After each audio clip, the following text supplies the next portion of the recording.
Many have remarked the speed with which Muad'Dib learned the necessities of Arrakis. The Bene Gesserit, of course, know the basis of this speed. For the others, we can say that Muad'Dib learned rapidly because his first training was in how to learn. And the first lesson of all was the basic trust that he could learn. It is shocking to find how many people do not believe they can learn, and how many more believe learning to be difficult. Muad'Dib knew that every experience carries its lesson. From The Humanity of Muad'Dib by the Princess Irulan. Paul lay on the bed, feigning sleep. It had been easy to palm Dr. Yue's sleeping tablet, to pretend to swallow it. Paul suppressed a laugh. Even his mother had believed him asleep. He'd wanted to jump up and ask her permission to go exploring the house, but had realized she wouldn't approve. Things were too unsettled yet. No, this way was best. If I slip out without asking, I haven't disobeyed orders, and I will stay in the house where it's safe. He heard his mother and Yue talking in the other room. Their words were indistinct. Something about the spice, the Harkonnens. The conversation rose and fell. Paul's attention went to the carved headboard of his bed, a false headboard attached to the wall and concealing the controls for this room's functions. A leaping fish had been shaped on the wood with thick brown waves beneath it. He knew if he pushed the fish's one visible eye, that would turn on the room's suspensor lamps. One of the waves, when twisted, controlled ventilation. Another changed the temperature. Quietly, Paul sat up in bed. A tall bookcase stood against the wall to his left. It could be swung aside to reveal a closet with drawers along one side.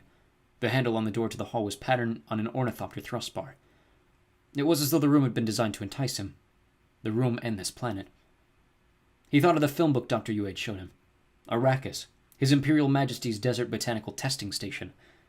It was an old film book from before discovery of the spice. Names flitted through Paul's mind, each with its picture imprinted by the book's mnemonic pulse. Saguaro, burrow bush, date palm, sand verbena, evening primrose, beryl cactus, incense bush, smoke tree, creosote bush, kit fox, desert hawk, kangaroo mouse. Names and pictures from man's tyrannic past, and many to be found nowhere else in the universe except here on Arrakis. So many new things to learn about. The spice, and the sandworms. A door closed in the other room. Paul heard his mother's footsteps retreating down the hall. Dr. Yue, he knew, would find something to read and remain in the other room. Now was the moment to go exploring. Paul slipped out of bed, headed for the bookcase door that opened into the closet. He stopped at a sound beside him, turned. The carved headboard of the bed was folding down onto the spot where he'd been sleeping. Paul froze. An immobility saved his life. From behind the headboard slipped a tiny hunter-seeker no more than 5 centimeters long. Paul recognized it at once. A common assassination weapon that every child of royal blood learned about at an early age. It was a ravening silver of metal, gilded by some nearby hand and eye. It could burrow into moving flesh and chew its way up nerve channels to the nearest vital organ. The seeker lifted, swung sideways across the room and back. Through Paul's mind flashed the related knowledge, the hunter-seeker limitations. Its compressed suspensor field distorted the room to reflect his target. The operator would be relying on motion, anything that moved. A shield could slow a hunter, give time to destroy it, but Paul had put aside his shield on the bed. Laser guns would knock them down, but laser guns were expensive and notoriously cranky of maintenance. And there was always the peril of explosive pyrotechnics if the laser beam intersected a hot shield. The Atreides relied on their body shields, and their wits. Now Paul held himself in a near catatonic immobility, knowing he only had wits to meet this threat.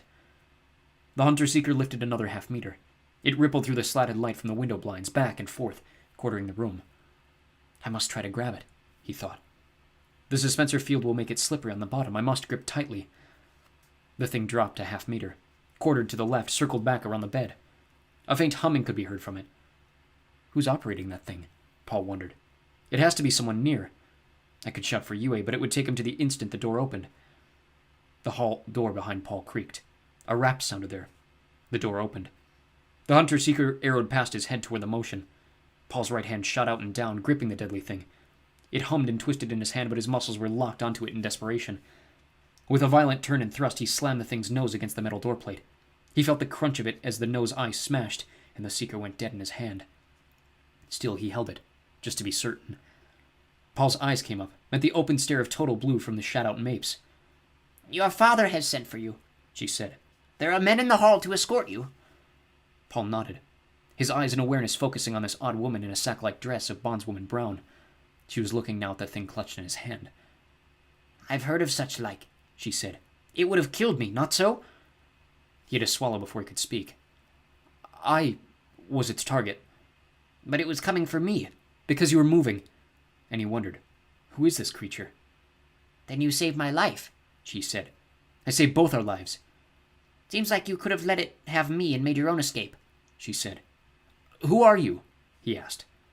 The Shadowed Mapes. Housekeeper. How did you know where to find me? Your mother told me. I met her at the stairs to the weirding room down the hall. She pointed to her right. Your father's men are still waiting. Those will be Hawat's men, he thought. We must find the operator of this thing. Go to my father's men, he said. Tell them I've caught a hunter-seeker in the house, and they're to spread out and find the operator. Tell them to seal off the house and its grounds immediately. They'll know how to go about it. The operator's sure to be a stranger among us. And he wondered, could it be this creature? But he knew it wasn't. The seeker had been under control when she entered. Before I do your bidding, manling, Mapes said, I must cleanse the way between us. You've put a water burden on me that I'm not sure I care to support. But we Fremen pay our debts, be they black debts or white debts. And it's known to us that you've a traitor in your midst. Who it is we cannot say, but we're sure of it. Mayhap there is a little hand that guided the flesh cutter. Paul absorbed this in silence. A traitor. Before he could speak, the odd woman whirled away and ran back toward the entry. He thought to call her back, but there was an air about her that told him she would resent it. She told him what she knew and how she was going to do his bidding. The house would be swarming with Hawat's men in a minute. His mind went to other parts of that strange conversation. Weirding room. He looked to his left where she had pointed. We Fremen. So that was a Fremen. He paused for the mnemonic blink that would store the pattern of her face in his memory. Prune-wrinkled features darkly browned, blue-on-blue eyes without any white in them. He attached the label. The Shadowed Mapes. Still gripping the shattered seeker, Paul turned back into his room, scooped up his shield belt from the bed with his left hand, swung it around his waist, and buckled it as he ran back down the hall to the left. She'd said his mother was someplace down here. Stairs. A weirding room.